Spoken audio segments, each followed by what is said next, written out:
Photography is the study of capturing and making permanent images through light-sensitive materials and equipment. Photographs come from the Greek words photos, meaning light, and graphos, meaning writing or drawing. When you put the words together, it means writing or drawing with light. In the practical application of photography, there's what we call a camera and the chemical. So this is the harmony between a photochemical reaction, so to speak. And we produce the image using the camera as our eye, and that's why the camera becomes the extension of the human eye. And we make these images come to fore or make them tangible for us or real through the chemical process that it has to go through, the developing using a developer and the fixing of the image so that we could put this in our albums for our memories. The first camera discovered was camera obscura, which was actually a darkened room with a hole on the window shutter which projected the image coming from the outside. And of course it was made permanent by an artist tracing the inverted image on the wall. The early photosensitive materials or the film used was made out of paper, which later on was developed into celluloid coated with silver halides. Paper is still used for its final print and for the purposes of duplication. The camera, as large as a room, has become smaller through time and has been transformed into a small equipment with many added features. I think when man discovered the camera obscura, everything else was pointed towards getting reality as time saw it. Up until then, everything was translations or manifestations of our emotional experience about matter. And when the camera lucida came, that's the first time that there was a lens and a prism, and then the first time that paper can now be superimposed with the image. This time we got the physical world as time stated it to be, not as man states it to be. This is as close as we can get to how real things are. And that was the first function, no? The early function of photography. Contemporary photography meshes now the initial purpose or function to freeze a moment, no? to document a moment. Now it's simply with the advent of all inventions in the 20th and the last century, and now the 21st century, it's more to just simply put photography in terms of putting the old as new. So that's what photography is now, simply putting everything that we see every day as something new. Today, with a portable camera everywhere, being familiar with it is a must for the visual communicator. Through the camera, images can now be stored either on celluloid, diskette, videotape, disc, and hard drive. Seeing the visual elements with a photographer's eye needs some studying and practice. As a multimedia person, it is important to know how to turn what you see into a more permanent medium, such as a photograph. You have to know what a good photograph is by training your eyes to see the world as a camera does. In looking around and observing a scene, you see selectively. You can see the row of columns progressively becoming smaller as they are farther away from you, or see a flower clearly on top of a hazy background. A camera is not as responsive and keen as your eyes. However, the three-dimensionality of a scene is not exactly seen by your camera. It can only record a two-dimensional image that is flat. This is so unless you learn how to manipulate your camera to be able to approximate the three-dimensionality of things that you see around you. The camera is unable to respond to light as your eyes do, since it is limited by parts that need manipulation. Unlike your eyes that adjusts automatically to various intensities of light. The first steps are to identify the several basic elements that make up the scene that you're looking at, like lines, shapes, colors, and its combinations that produce patterns which are repeated objects, textures that are created with light and shadows and other visual factors. Your eyes will also be practiced at looking and analyzing composition, balance, harmony, rhythm, image size, and the choosing of angles to use. We will look at how these elements can be combined to vividly express the concepts you wish to convey. Finally, since light is the source of the image in photography, we will analyze light factors affecting the way images are captured in photographs. Though technical expertise is important, imaginative seeing ultimately is what makes a successful photographer. I always look at photography as a mode of expression, as a medium for expressing oneself, no? So aside from that, I really hindi ako yung tipong artist photography na photography for artists or photography for the educated. Ang tingin ko sa photography talaga is it's looking at the world around you a second time, no? Kaya yung karamihan ng mga topics or yung mga subjects na pina-photograph ko are those usually found in our environment, things that other people would normally take for granted, things na you would overlook, mga pile of garbage or siguro bits and pieces na you find in the streets, and finding the photograph in those things, no? Even sa classes ko, tinuturo ko sa kanila is appreciating your environment, the way the light strikes an object, or the way they're being placed, they're positioned in their overall environment. I think when you're talking about style and approach, it always comes down to your personality as a photographer. I always have this story to tell my students. The hardest thing is to take are people. And I had a friend who's a good photographer but very shy with people. So what he did was always put the camera in his waist side, and he'd carry it and point it upwards and talk to people and then take their photographs. What came out was these beautifully shy photographs of people, but very engaging. So what I'm trying to say is the style will come from the type of person that you are. Always know what you want of your photograph. It's like a philosophy. So every time you change a subject matter, it doesn't matter. It should be your philosophy. What do you want when you take photographs? Always answer that. And then that will thread all their photographs together. That will become your style. You don't have to go to far and strange places to take memorable photographs. All you have to do is always to be alert in responding to things and people around you. You have to remove from your minds the many visual cliches you have been used to. You have to open your mind up to fresh new ways of seeing. If you keep taking photographs, there will come a time when a distinctive style will come about.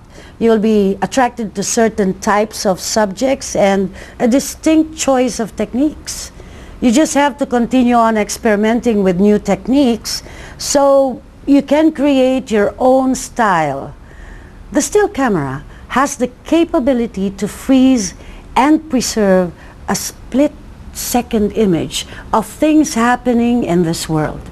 I'm sure you have come across that concept of capturing that precious moment. In photography, we often say that we must capture that decisive moment.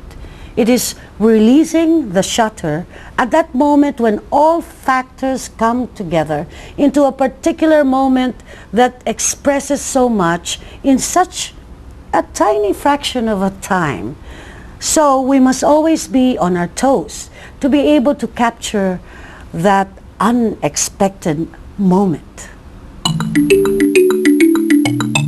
We have earlier discussed lines. You may want to go out and observe the lines in all the objects that you see. The lines show direction and distance. They show the edges of shapes. It gives the impression of action, strength, and force. Lines can lead the eyes to the center of focus. Try going under a papaya tree, and when you look up, you will see an example of a radial balance with the lines of the branches leading towards its focal point, towards its center, towards its fruits. Photographers often use line to create a sense of depth in an otherwise flat two-dimensional surface. The impression of depth is strongest when parallel lines recede toward the point on the horizon. We will be able to see, in this example of linear perspective, working and giving extension of space and giving of depth, as they do in the shots showing the corridor with the columns in a vast building or the lines in a straight unending road of North Diversion Road. Hard-edged, well-defined lines have the strongest visual impact, and they are also the easiest for the beginner to recognize and explore. Curved lines usually convey a softer, more graceful feeling, as in the curved lines of a spiral staircase. Lines also give us vital clues about a direction of a force or action. Well, there are two types of lines, straight and curved lines. And then when we talk about shape, when these lines are joined together, they form a shape. Now, when you go out into your environment or you go out of your house, you see your world around you. And when you see, let's say, a lamppost, you will see that it is very straight and it is standing rigid, and it will remind you of the vertical line. So you see that there's a connection between what you see as a lamppost and the vertical line together, and you get these ideas that everything that you see around you would have a line that is straight, vertical or horizontal or diagonal, or a curved line like the shape of the leaves of nature are curved lines. Even though we're talking about photography and it is a static or a frozen moment, it doesn't mean that it shouldn't be alive. And lines have a tendency to just do that, either to make it alive or static. There is movement implied by all kinds of lines. So be aware that when you use a line, that it will give out a certain kind of energy. Use it accordance with the space and the subject matter that you have in your viewfinder. The basic shape of a subject, whether it is the outline of a pot, the strong outline of a bird in flight, or even the silhouette of the ice cream man and his ice cream cart with the sun in the background. We recognize familiar forms in a picture before we appreciate the detail and the visual elements. And then you will also see different shapes like squares, circles, like the roundness of the moon, okay, would be a round shape. So these are things that you can, the learning for these visual elements, you see these also copied or you see them realistically in your environment. When similar shapes, lines, or colors are repeated, these creates rhythm and harmony. Cars caught in traffic, a row of trees are samples of images with rhythm. You can use these repeating forms to bring pattern that is pleasing to the eye. These patterns are strong visual sources that give harmony and unity to a picture. Find the time to look around you and see similarly formed images with rhythm. The way I describe rhythm is as it is a movement within a still frame. Now this movement is an imaginary movement that is articulated, or you see repetitions of certain shapes or alternation of certain lines, or when you feel that your eyes move from left to right, right to left, top to bottom of a photograph, because you are seeing certain types of shapes and lines and colors and whatever visual element there is that is repeatedly that you repeatedly see.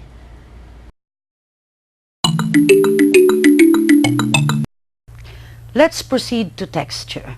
Texture adds a strong sense of what is real when it appeals to our sense of touch. Texture reveals the nature of the surface, whether it is rough, smooth, soft, hard, or porous. Like the roughness of the bark of a tree or the smoothness of an eggshell. We get the sense of texture strongly when we take close-ups. Texture can stand out in landscape photography.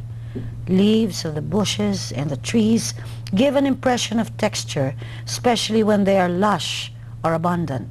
The facade of the buildings and the contour of cliffs are also good examples for showing texture. Texture is a tactile experience, meaning that it is the smoothness or the roughness of any object or anything that you see. But of course, this is when you need to feel a three-dimensional object. However, in photography or in the visual arts, of course, this is essentially a two-dimensional world that we see through a photograph. And texture now here is comes alive. The smoothness and the roughness of an object becomes interpretive because of the play of light and shadow on the surface of whatever subject that you took for a photo. And the play of light depends also on the angle of this light, so that sometimes a smooth object, if you play on the angle, let's say you light it up at a lower angle or at a higher angle, sometimes a smooth object can look like rough, or sometimes a rough object can look like smooth. So the operative word here is the look, because we're looking at the world through the photograph, and this is how texture comes alive in the photograph. Just remember a practical tip for texture. It's like a relationship. So when you combine different textures, you give friction to any photograph. That friction gives life to a photograph. So just play with them and enjoy the different textures that may arise from having a smooth surface to a rough surface. That in turn gives you the kind of temper that you might want for your photograph. Proportion, or the relationships in terms of size and space among the elements, is very important to take note of. We always look for recognizable guidelines to tell us the size and proportion of objects we see. Let us look at the elements that we put together when we take photographs. What moods do we create and what stories do we tell? Composing the elements is definitely part of the communication process. Sometimes just one element would be enough to carry your idea. A shot of a solo tree in the midst of a barren land may already say what you want. However, there may be times when you would need more than a few elements to create complexity to the story you would want to tell. Creating dynamism is creating tension and movement through the manipulation of balance, which is the distribution of visual weights. You could have intricately detailed objects in spacious empty areas or dark masses of lighter surroundings. Often, this contrast immediately suggests an arrangement of achieving the best balance and highlighting the central point of tension. Now, one trusted formula for emphasizing the main point of interest is the rule of the thirds that has been used by artists for many, many centuries now. So as you look through the viewfinder, imagine lines dividing the image. So let's do that line going down and the horizontal line this way. All right. A subject placed near one of the four intersections gains immediate center of emphasis. Like, let's put this camera, for example, in this area. Then that automatically gains emphasis right away. Now, the element situated at the diagonally opposed intersection will make it look balanced. All right? So, all right.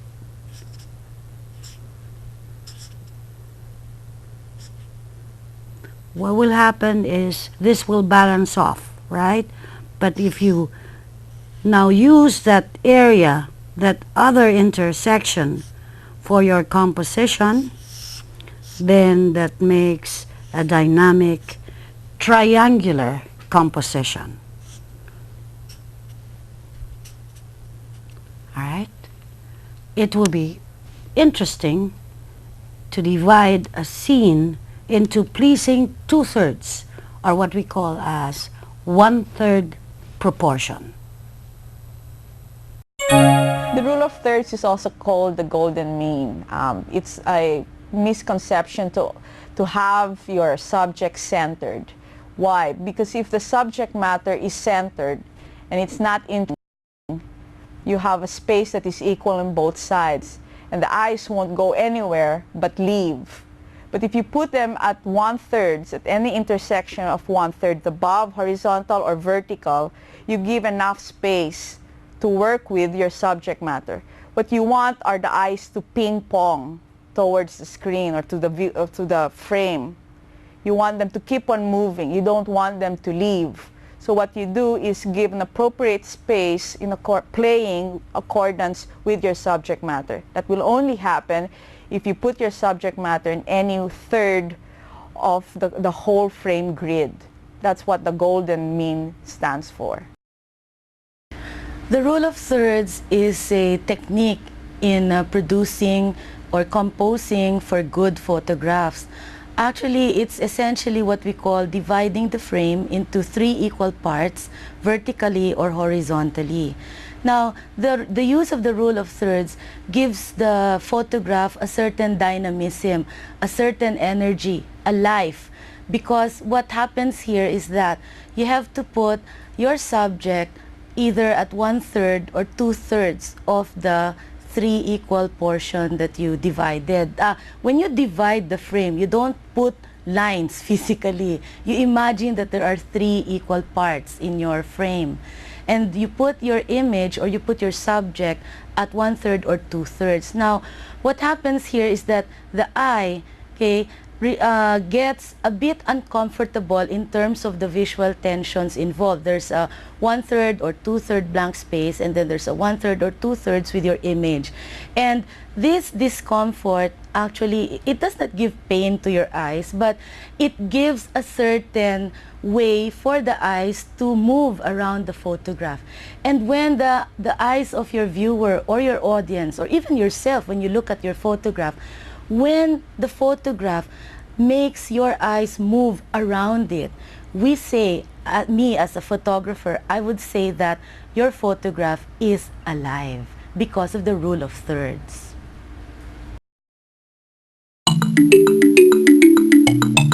The viewpoint of the pictures, as well as the mood and impact, can be altered simply by changing camera angle. The same scene can be very different depending on whether you shoot it from above, below, or eye level. Climbing a few steps of stairs or finding an upper story window for downward shots could help create interestingly angled photographs. You can even squat or even lie down on the floor to angle your camera upward. We normally see the world in an eye-level angle. And this usually conveys realism. When shooting people or objects, the change of angle can change meaning.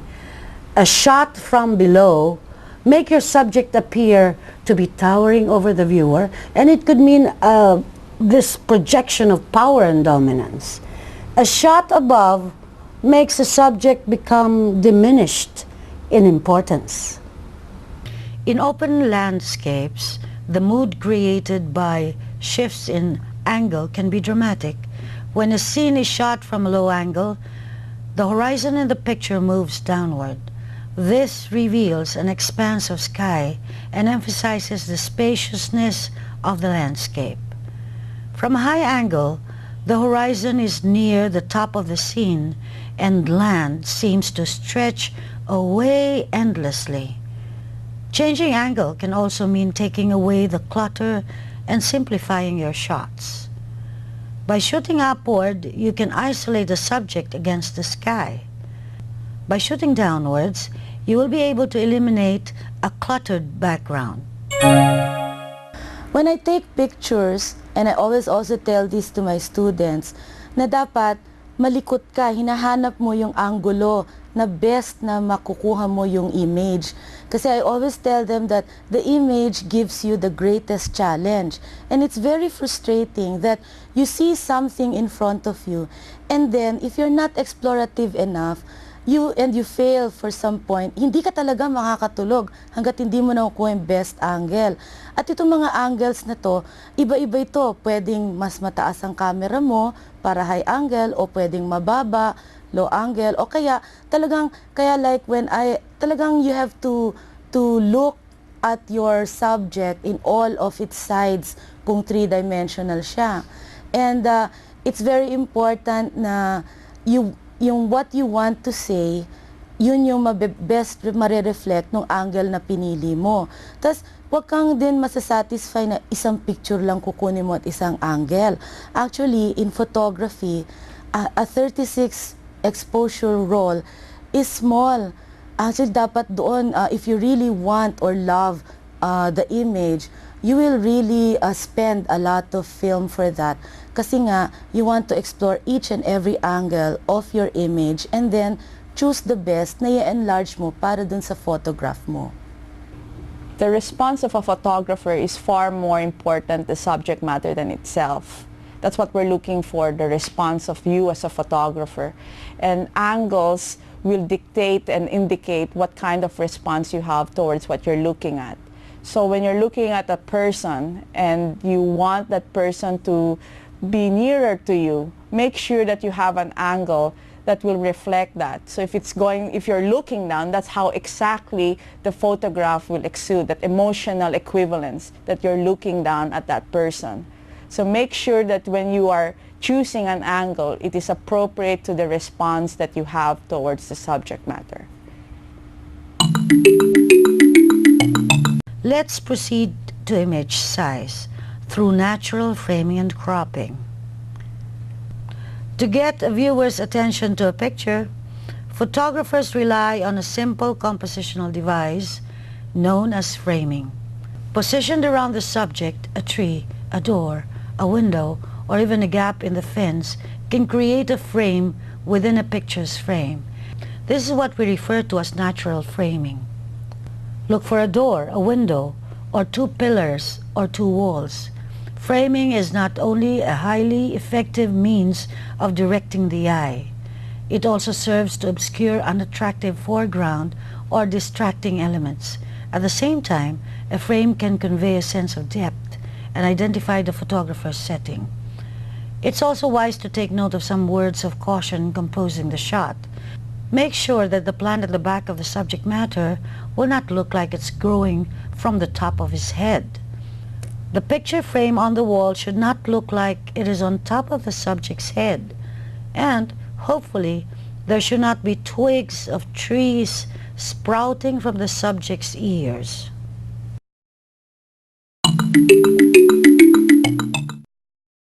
Today, The 35mm camera has become the popular choice for both professionals and photography enthusiasts. There are two types of 35mm cameras, the rangefinder camera and the SLR camera. The distinguishing characteristic of the rangefinder camera is that the viewfinder optics used for framing and focusing are separate from the lens. The image you see through the viewfinder is the image being recorded on film. When you move in for a close-up, the rangefinder lens and the viewfinder do not see the same area. This is called the parallax error. Although most rangefinders have parallax marks to guide you in this situation, extra caution is needed to avoid inadvertently cropping or cutting off any part of your subject. Also, since the viewfinder cannot show the effect of changing lenses, most rangefinder cameras are designed with a permanent mounted lens. This lens has a relatively wide angle of view, which makes it good for all-purpose picture taking, especially for landscapes and group portraits. The single lens reflex or SLR camera solved this problem of parallax error. It incorporated a mirror and a prism that allows you to view a subject through the same lens that takes the picture. It dramatically increases the camera's potential for a close-up. An SLR lens is changeable. You can use wide-angle lenses to encompass large scenes, telephoto lenses to bring distance objects near, and a normal lens for general-purpose picture taking. Most SLR cameras also come with accessories for any number of specialized applications. Nearly all 35mm cameras have a built-in light meter. The device measures the intensity of light in a scene and indicates when the two exposure variables, the shutter speed and the aperture opening, have been adjusted properly for the exposure and for the film you are using. As a photographer, I've been exposed to a lot of cameras, really a lot. Tapos even when I traveled, I saw even yung mga pinaka-oldest na cameras. And itong dami ng cameras na to, may mga classifications sila based doon sa pinaka-mechanical na structure nila. And siyempre nakita na ng view camera, ito yung malalaking bulky na nakita mo sa mga lumang studio. Actually, meron pa tayo nito sa Binondo area. And then, meron din yung habang nagmo-modern times, palit ng palit yung camera. In my experience and pinamanahan ako ng 35mm SLR camera. Yung SLR na to, ang ibig sabihin to, single lens reflex. At ito yung pinakapaborito kong camera. Tapos meron din akong camera na tinatawag na rangefinder. Medyo magkaiba silang dalawa. Kung i-describe ko simplistically, yung talagang pagka pumunta kayo sa camera shop, madali nyo madi-differentiate ito. Ang isang SLR na camera, pwede mong tanggalin yung lente niya. May lock siya, pag pinindot mo yon, tinwist mo yung lente, matatanggal yung lenteng yon.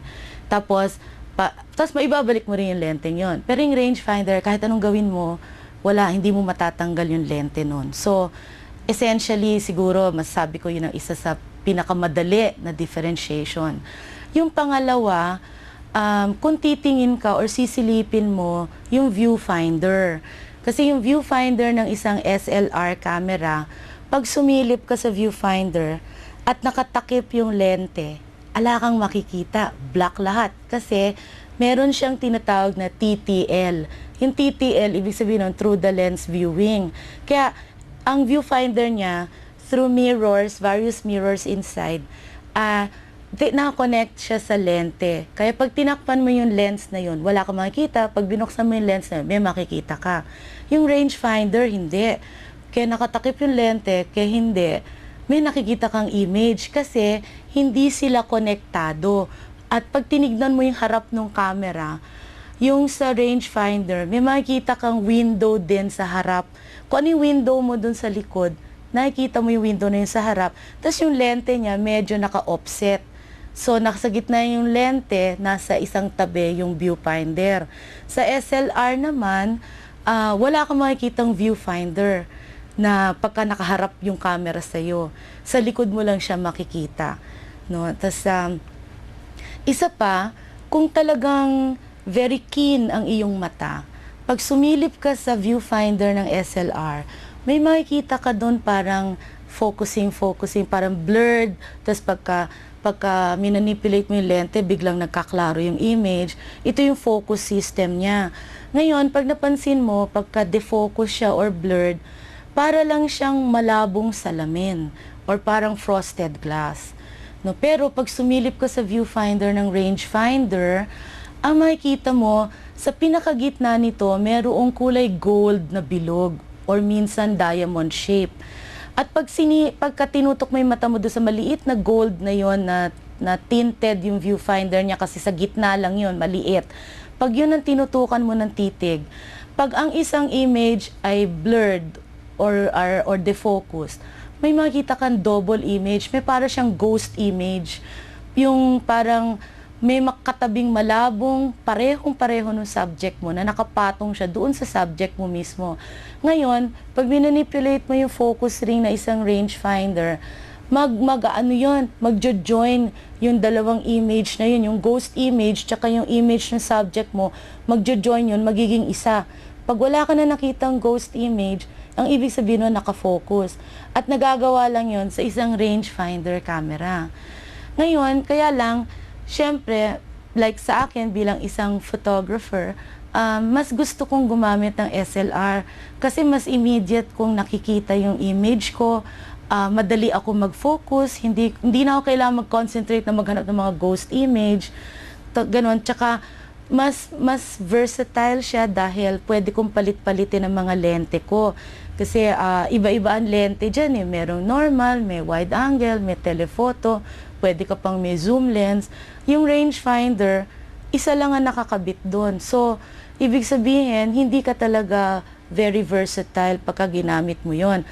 Kaya lang, ang beauty ng isang photograph, hindi rin naman yan base sa camera. Kasi kahit na meron kang pinakasimpleng camera, nasa iyo yon bilang isang tao kung paano mo tinitignan yung iyong mundo at yung mga subject na gusto mong kunan. Kaya sa totoo lang, meron din akong pinakasimple kong camera, yung Ricoh KR5. Very elementary siyang camera, pero I produce my best images with that camera. Kasi it doesn't matter, you may have the most technically advanced camera with all of those manipulations, the buttons, etc., highly automatic. But kung hindi ka naman sensitive sa environment mo or hindi ka explorative na tinitignan mo yung angles mo sa isang subject, baliwala yun, yung mga advanced na camera. Kasi you have to really be a sensitive looker and a sensitive seer of the world that you want to photograph. The image that comes through the lens is reversed. To correct this and to direct the image into the viewfinder, the rays are reflected back and forth in the prism. This is the prism on top. And then it goes through the viewfinder. As a result, the scene you see is exactly the one that will be captured on film. As they say, what you see is what you get. When you press the shutter release button to take a picture, the angled mirror, which is hinged on top, flips upward to permit the light to pass into the camera, and simultaneously the shutter, a pair of curtains, just in front of the film, opens to let the light hit the film. As soon as this shutter closes, the mirror drops back into normal viewing position because the mirror rises to allow the image to pass through the shutter and then to the film. The viewfinder goes back momentarily where you take a shot. Now let me show you. I shall take out the lens, and can you see this? Can you see the mirror here? Can you come close? All right. Now let me shoot and show you the mirror. That's it. All right. Okay. Now, most modern SLRs have a built-in exposure meter that reads the light reflected by a subject and helps you to determine the correct aperture and shutter speed. Although there is a mechanical link between the lens focusing ring and the viewfinder, it is optically separated by the lens. When you look through the viewfinder, you see two images coming from a pair of windows on the front of the camera. To focus an image, you simply turn the focusing ring until the two images coincide. However, in case of subjects that are too near the camera lens, this could prove to be tricky. Sometimes a change in lens is called for. Let's look at the outside of the camera. The exterior of most 35mm cameras have impressive dials. Those are the dials, levers, and buttons, and other controls. Once we understand their functions, it would be easy to manipulate your camera. The basic controls of focusing and the aperture are around the lens. The basic control for shutter speed allows you to choose the amount of time that the shutter will remain open. The shutter speed dial is a ring on top of the camera body. Remember, it is always good to familiarize yourself with the features of your camera. Not all cameras have the same features. Shutter speeds are usually marked as 1000, 500, 250, 225, 60, 30, 15, and 8, 4, 2, and 1, and B. They represent fractions of a second. 1000 stands for 1/1000th of a second. 500 stands for 1/500th of a second, and so on. The number 1 represents a full second. If you set the dial in B, the shutter remains open as long as you hold down the shutter release button. When you say you want to freeze something in a photograph, most often than not, shutter is what controls that aspect. You look at shutter like a window with two blinds. They open and they close. So if you ever wondered why water looks like a blurred thing, or like clouds that move look like cotton that is just blurred through the screen, look at it this way. When the window is open and it travels, one thing travels, anything that moves from point A to point B, and that shutter is still open, it will record all that movement. And so when the shutter closes, all that movement is now impressed on your film. So if you don't want that impression, that continuous impression or aggregate impressions on your film, make sure that your shutter is fast. If not, then you have a long shutter speed for that, and you have all the movements recorded in film. Another important control is the shutter release button itself, which you press to take a picture. It is usually located on top of the camera, about a 1/4 inch away to the right. All cameras have a device called Film Advance Lever, located at the right-hand side of the top of the camera. When you move the lever, it moves forward the exposed frame out of the magazine, and a new frame is replaced in position for the next picture. The rewind knob will not work until the tension release button has been depressed. This will release the tension of the film inside so that it can be rewound easily. On the left side is the rewind knob used for winding the film back into its magazine. Often, you must put this knob upward before you can release the fold-out crank used to rewind the film. You should set the film speed dial to match the ASA speed of your film. Let us now talk about lenses. It is always good to overemphasize the importance of lenses. The lens is by far the most important element in the camera. Its function is to collect and bend light rays on the film. By bending and redirecting the light rays, the many glass elements in the lens, which are precisely assembled at a specific distance and orientation, or distances and orientations, correct both its distortions in shape and aberrations in color. The control that enables you to adjust the amount of light reaching the film is the aperture ring. This location varies from camera to camera. The aperture ring is the control closest to the camera body. On some cameras, it is the most distant ring. Whatever its position, the aperture ring control is on an adjustable diaphragm. The aperture ring controls the size of the opening, which in turn controls the amount of light coming into the camera. The size of this opening or aperture is usually indicated as an F number.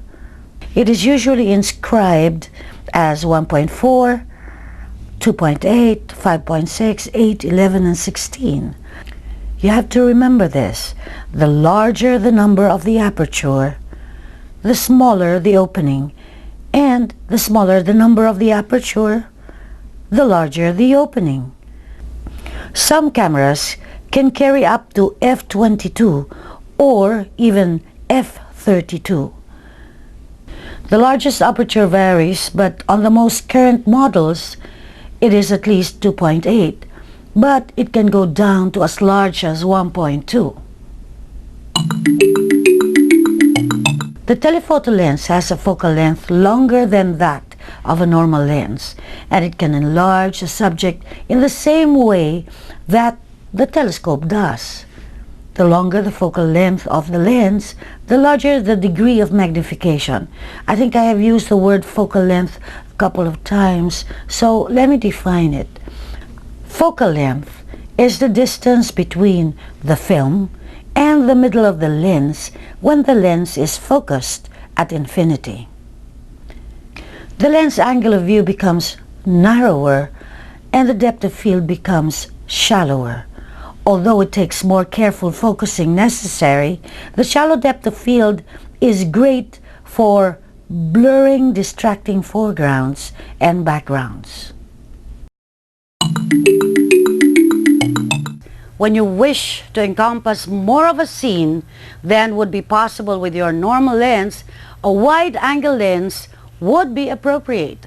Choose a lens with a shorter focal length and a wide angle of view. Instead of enlarging and isolating an object, the wide-angle lens diminishes it and takes in more of its surroundings at the same time.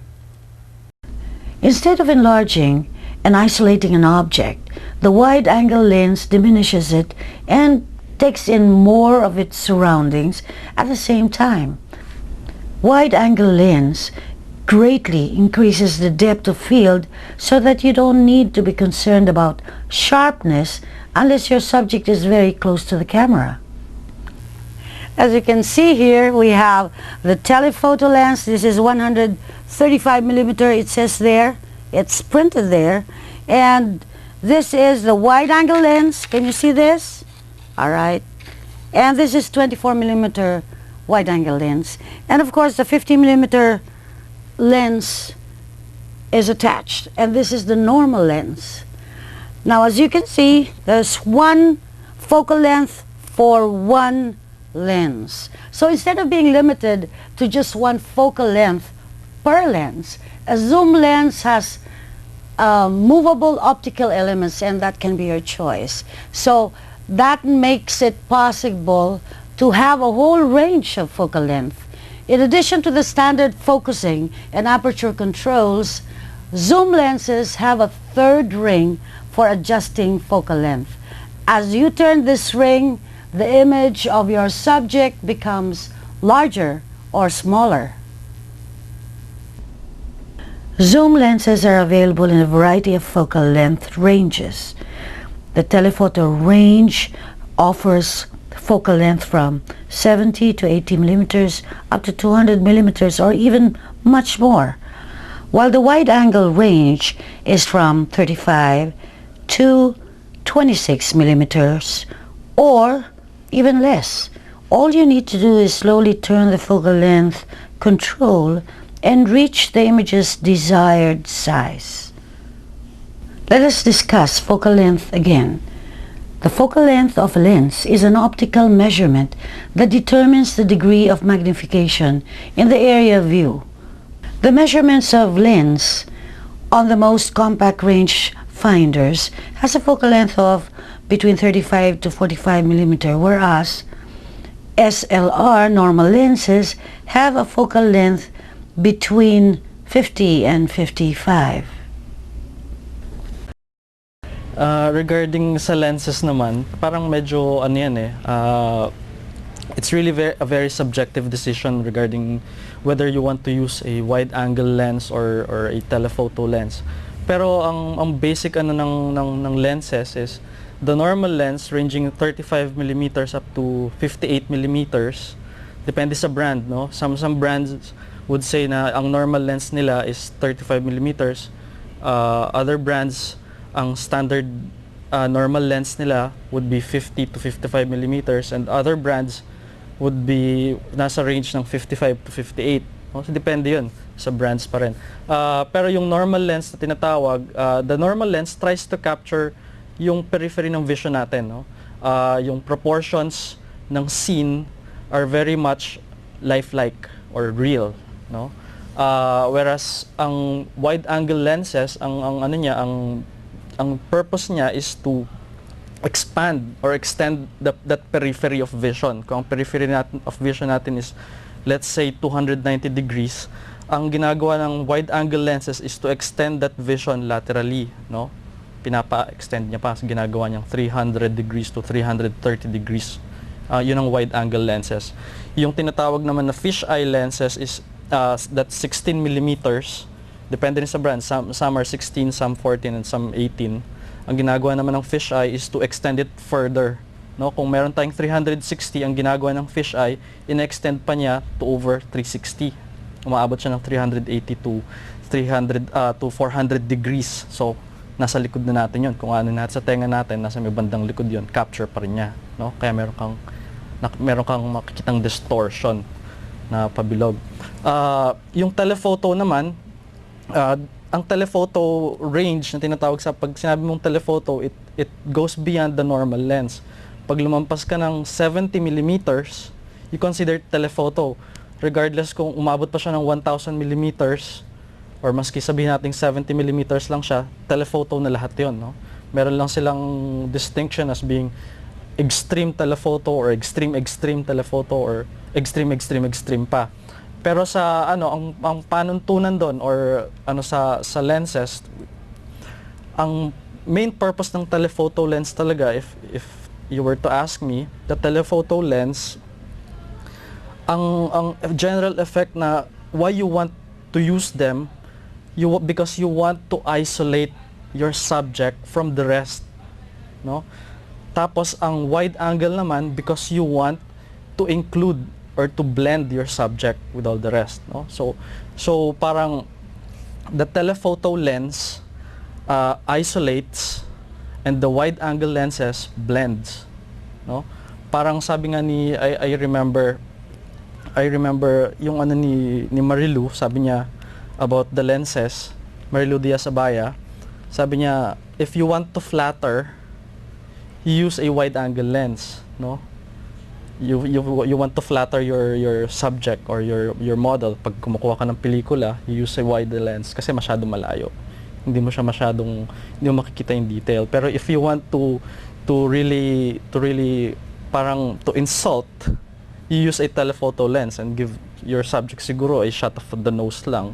Nakaka-insulto nga naman talaga yun. Pero that's beyond, that's beside the point. Pero roughly ganun, ano, ideally talaga to isolate the subject. So yung mga subjects na ginagamit for sports photography, yung mga lenses na ginagamit for sports, for wildlife photography, for even for some candid or some journalism na ano, or photo essays or human nature na photography, most use yung telephoto kasi it isolates the subject from the rest. Like kunyari meron kang yung nakikita nating picture sa computers, no, yung sa desktop wallpaper nung isang jaguar ba yun or leopard na ano, and you see the background na very blurred. Yun ang ginagawa ng telephoto lens, eh, no? Makikita mo lang yung subject mo in full detail and the rest, whether the foreground or the background, are in blur, no? Ang wide angle lens, what it does is really to include everything, no, in your vision para makita mo yung buong picture, the greater picture. The color filter has three functions. It can allow light rays of the same color to pass through it. It can block light rays that are the color complement of the filter, and it can absorb other colors, and it does not allow them to pass through it. Nearly all filters, because they reduce the light entering the camera, require a larger aperture or a slower shutter speed than you would use without a filter. So through the lens exposure meter or any other meter that treats light passing through the filter may not give a correct reading when a colored filter is on the lens. Therefore, before attaching the filter, take a meter reading and adjust for the filter factor. At this point, it is important to note that the cameras have extra features while some cameras have less. But what I have given you are the basic parts and functions of a camera. Now let's go to the loading of a camera. Loading a 35mm camera is relatively easy. After doing it for a few times, you will find that it is almost like an automatic task. Although some steps may differ from one camera to another, since I always say different cameras have different personalities, the loading procedure is mostly the same. Let me show you, all right? Let's load the camera. Now you have to put this up and pull it, and there you go, an automatic flip there. This is our film. We'll load it this way. Put this down. So you can see now you have to put this and enter this in that slot, and you see the sprocket holes. Then you have to feel the sprocket here. You can now turn this. You see that? That means that it's holding. All right, and shoot that and have another shot. And you can now close this, and now you're ready to take another shot.